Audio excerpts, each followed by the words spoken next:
The Exxon Valdez oil spill of 1989 triggered demands for the creation of a universal environmental reporting framework.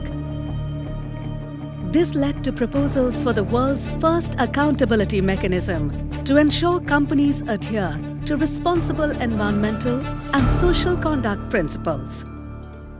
And so, it was in September 1997 that Global Reporting Initiative was founded in Boston, USA by CERES and TELUS with the involvement of the UN Environment Programme. GRI envisions a sustainable future enabled by transparency and open dialogue about impacts.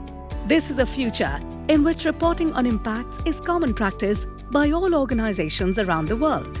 As provider of world's most widely used sustainability disclosure standards, we are a catalyst for that change. GRI's purpose as the catalyst for a sustainable future found expression in the GRI guidelines launched in 2002, providing organizations with the first global framework to guide sustainability reporting.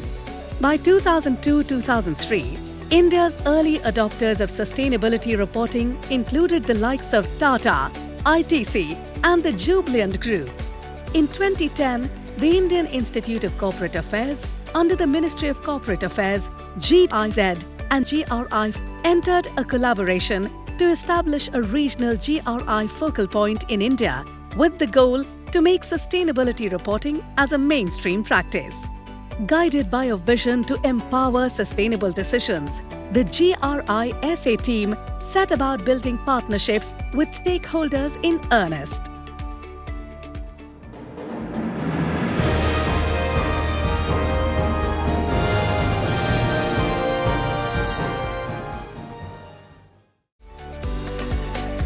It was a pleasure hosting the GRI team. Even at the outset, one could sense the grit and clarity of vision will power them to surmount any challenge.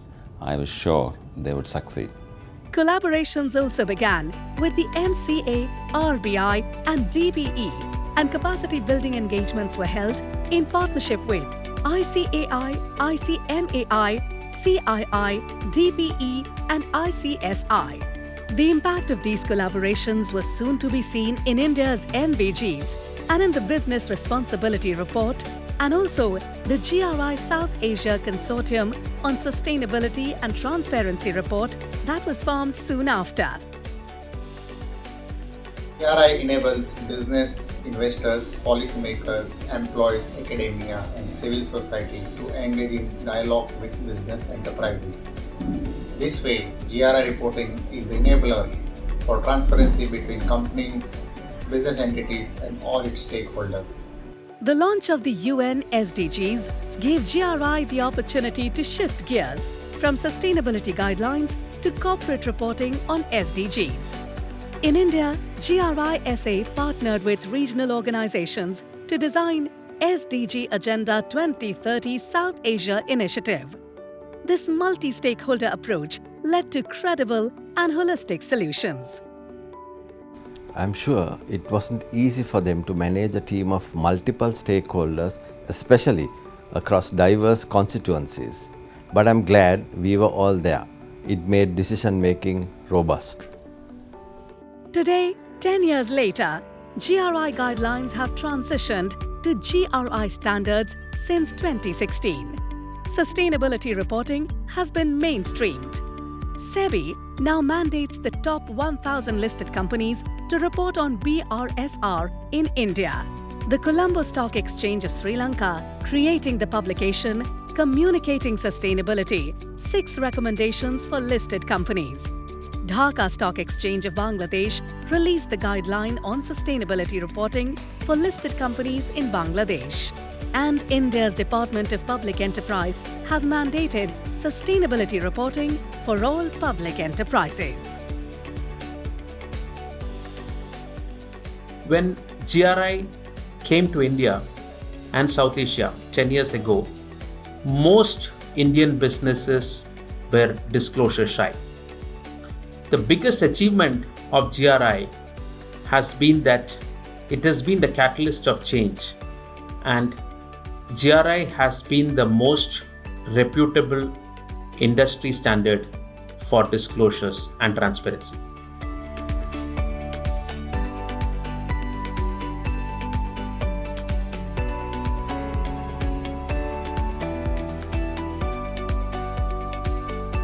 From building relationships to partnerships, from disclosure as a concept to now compliance, it has been quite the journey.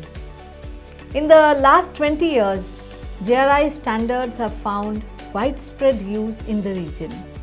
However, GRI's biggest impact has been to seed a culture of transparency and accountability.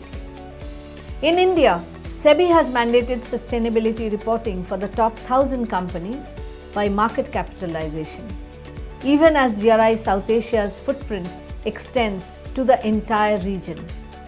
And for all these achievements, we are grateful for the support from our friends in governments, academia, civil society, and the industry.